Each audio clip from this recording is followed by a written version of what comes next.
এতিয়া আমাৰ ইয়াৰ পিছৰ টপিকটো হ'ল energy stored in a capacitor. অৰ্থাৎ কেপাচিটৰ এটাত কিমানখিনি এনাৰ্জি ষ্ট'ৰ হৈ থাকে। মই আগতেও কৈছোঁ যে কেপাচিটৰত এনাৰ্জি ষ্ট'ৰ হৈ থাকিব in the form of electric field. এতিয়া কেপাচিটৰ এটা চাৰ্জিং কেনেকৈ কৰা হয়? কেপাচিটৰ এটা চাৰ্জিং কৰিবৰ কাৰণে আমি কেপাচিটৰটোৰ দুইখন প্লেটত এটা বেটাৰী কানেক্ট কৰি দিম।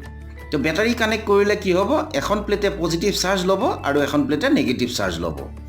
এতিয়া what amount of energy is stored in the capacitor?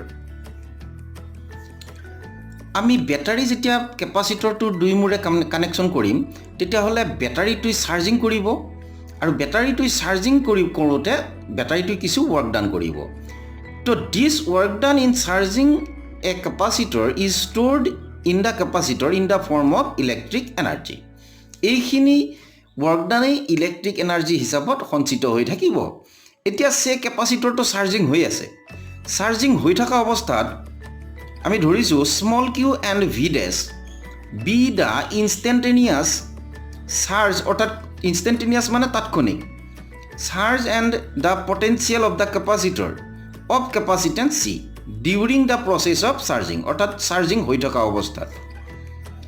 এনে ক্ষেত্ৰত ভি ডেছ পটেঞ্চিয়েল কিমান হ'ব? Q by C.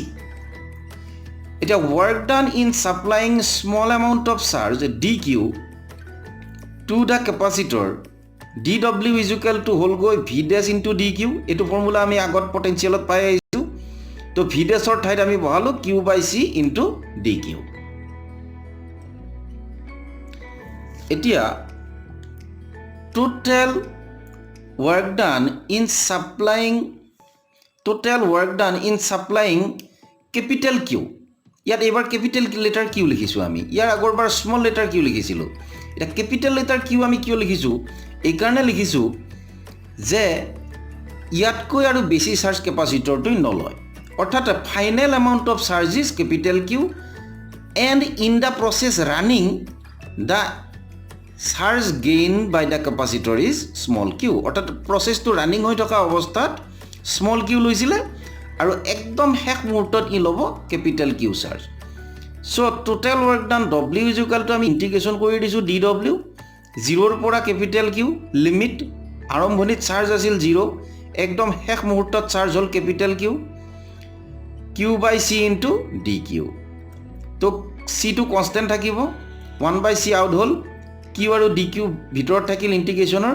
তো কিউ স্কুৱেৰ বাই 2 হ'ব, লিমিট কিউ আছে, কিউ বহালে কিউ স্কুৱেৰ বাই চি হ'ব।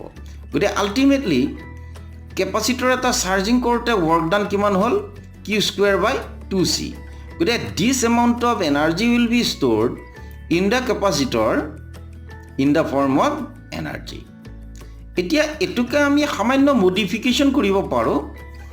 ইফ ভি কেপিটেল ভি লিখিছোঁ, final potential of the capacitor then Q is equal to C V.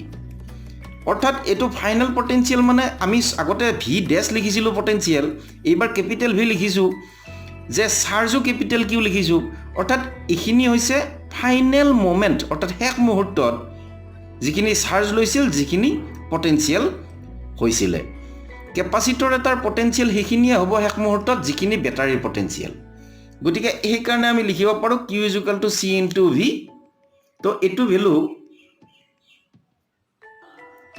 এইটো value আমি বহুৱাই দিলোঁ কিউ স্কুৱেৰ বাই 2c। তো আমি কিমান পালোঁ? W is equal to half of C V square. তো পৰীক্ষাত তুমি ইয়ালৈ ওলালে হ'ল, এইটো best expression energy stored in the capacitor. W বা ইউ লিখে কিছুমানে half of C V square. এতিয়া ইয়াৰ পৰাও আকৌ এটা মডিফিকেশ্যন আমি কৰিব পাৰোঁ। চিৰ ঠাইত আমি কিউ বাই ভি লিখিছোঁ, কিউ বাই ভি লিখিলে এই ইকুৱেশ্যন 1ৰ পৰা আমি পাম W is equal to Q V by 2। এইটো এটা ফৰ্মেট এনাৰ্জি ষ্ট'ৰৰ। তো কেইটা পালাই এনাৰ্জি ষ্ট'ৰৰ ফৰ্মেট?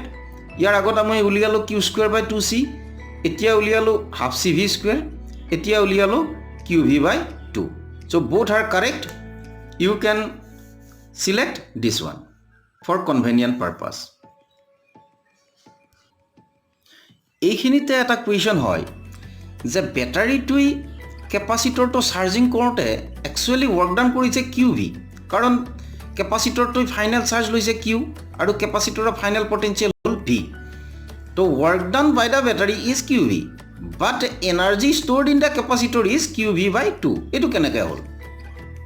ষ্ট'ৰ হোৱা এনাৰ্জি ছাপ্লাই কৰা এনাৰ্জিৰ আধাহে হ'ল, বাকী আধা ক'লৈ গ'ল?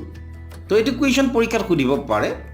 তো ইয়াৰ এনচাৰ হ'ল কেপাচিটৰটো আমি কানেক্ট কৰিম ৱায়াৰেৰে, তাৰেৰে কানেকশ্যন কৰিম বেটাৰীৰ লগত। যেতিয়া কেপাচিটৰটো চাৰ্জিং হ'ব তেতিয়া তাঁৰডালৰ মাজেৰে চাৰ্জ পৰিবাহিত হ'ব আৰু তাৰ ফলত তাঁৰডাল গৰম হ'ব, অৰ্থাৎ 50% এনাৰ্জি লষ্ট হৈছে in the form of heat. This is the waste of energy in charging a capacitor. গতিকে ছাপ্লাই হৈছিল কিউ ভি, ষ্ট'ৰ হ'ল কিউ ভি বাই